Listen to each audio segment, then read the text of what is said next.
Revoice Podcast Network. The mic is ours.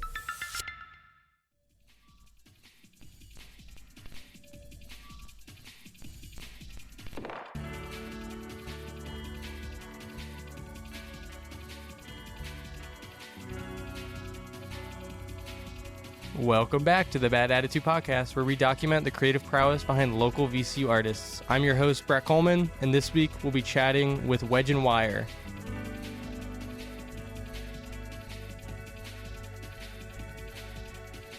In this episode, we continue our conversation with Wedge and Wire about some of their favorite local bands, their majors at VCU, and what they hope to accomplish next year in 2025. I had a great time chatting with this band and love to see what they do next.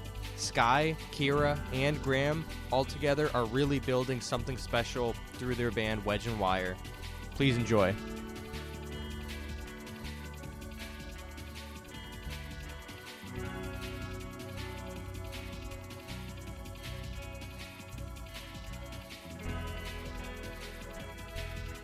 One of my favorite things about like the music scene here is like you'll be on a bill and like you might be like one pretty like particular genre, and then the next band can be like completely different. So the kind of like fact that like there's so many different things, like you don't really know what the music is until you literally hear it, which is something I think is really cool. Like you don't know what a band sounds like until you hear them play.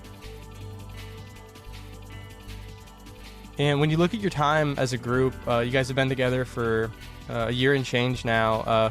What do you hope to accomplish with your time in Wedge and Wire? Record an album.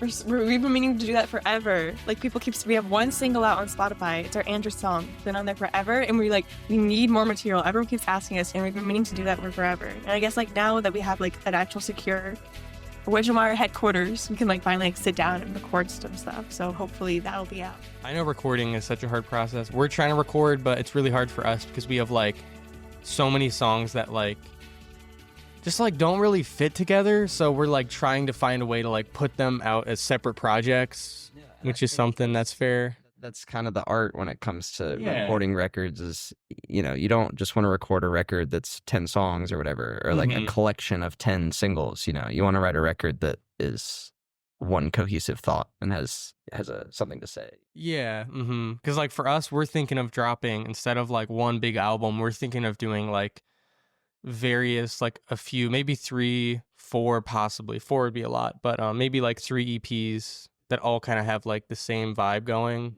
but different, like very different between the EPs and all. Sky, you mentioned you were a VCU major. What's your major? It's specifically percussion performance. It's like classical percussion and like marimba. I like don't do drum set at school, but this is my outlet for that. So yeah, that's pretty cool. And what year are you at VCU? I'm a junior. A junior? How's your time at VCU been? All right. There's definitely ups and downs with the school, but I think overall I've had a very positive experience, and I've learned a lot and grown a lot as a musician. So can't ask for much more than that. Yeah, for sure. And is anyone else your VCU majors? I'm in kinetic imaging. It's like video, sound, and animation. I'm just like really into arts. I was going to do communication arts, which is just illustration, but I did a lot of that in high school, and I really want to like expand my horizon or whatever, and like learn about like technologies and stuff. It's really useful for like, I don't know, understanding, I guess, like music-wise recording and stuff, and if we ever want to make music videos, I know how to do that. Yeah, for sure. On this podcast, we had, last semester, we had, I don't know if you know him, his name is Victor Romanko. Yeah, he's so cool. Like, he's so, like, creatively, and I remember, like, sitting down, and he was, like, the first person to tell me about kinetic imaging, and it was just, like, such an interesting conversation. And then we also had, probably about a month ago, maybe a little over a month, we had Max Beskar. Max, yes. Oh my god, Max keeps harassing our class. I'm in this monster class. It's an animation class, and we animate monsters, and it's awesome. And every time before class, he comes in and he puts up like these posters everywhere. It's like, "Hello, Jared's monster class." He just keeps harassing our class. It's really funny. So when you guys look at your time, you've played many shows. Who are like some of your favorite bands you've played with, and specifically? I can think of one to start. My man Joe the man. Joe. He was in this band for a long time called Ensukasa, and we played with them. Yeah, Ensukasa are or were one of the greatest bands that has ever graced Richmond. But Joe still makes music under deer watching. Shout out Aiden, who played saxophone in Ensukasa. I obviously Bands and Grandsons. You guys are sick. Grandsons, yeah.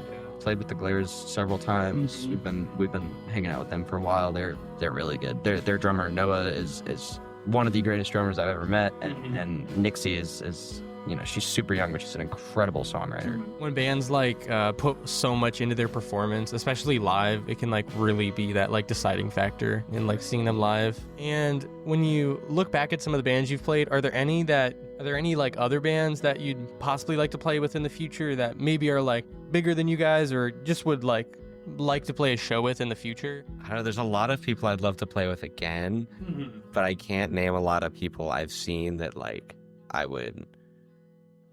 like really crave to play with. Like I would love to play Wrong Worshippers, because like They're our buddies. We're tight. yeah, shout out Milo. Just having a good time. And Yeah, the vibes over everything for sure. In your head, if like you guys had like, let's say a dream venue that you would just really be excited to play a show at, what would like be a venue that like would really like cement that? And you can mention multiple. There doesn't have to be one answer. Rabbit Hole was our first like Oh, yeah. and we did Rabbit Hole, and that was so much fun. the Rabbit Hole was actually the first show that I ever went to as a young man. I was like 15 or 16, and the Rabbit Hole was coming up, and that was the first place I ever went to shows, and it was a big deal for me. Like I loved the Rabbit Hole, and last month or the month before that, September.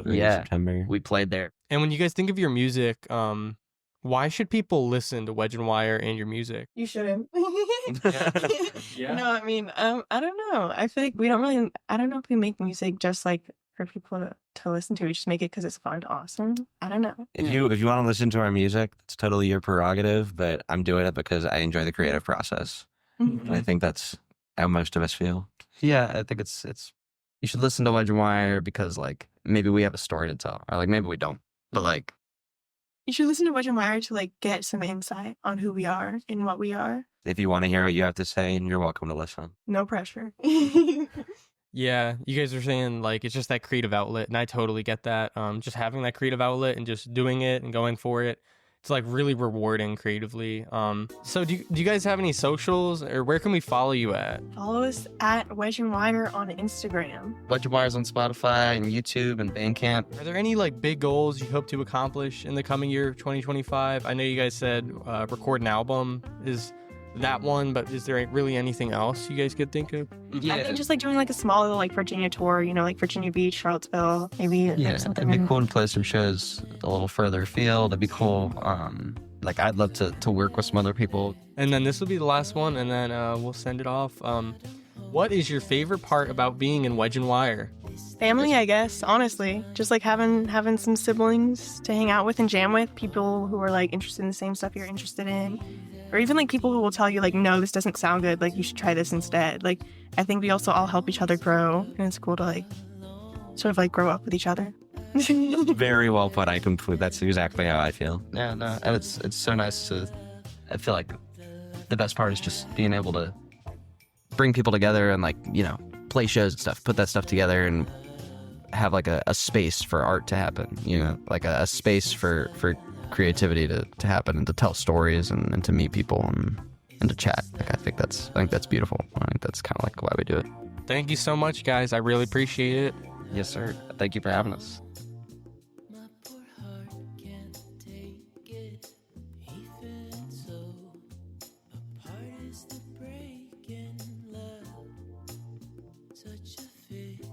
Thanks for listening to episode 8 of season 2.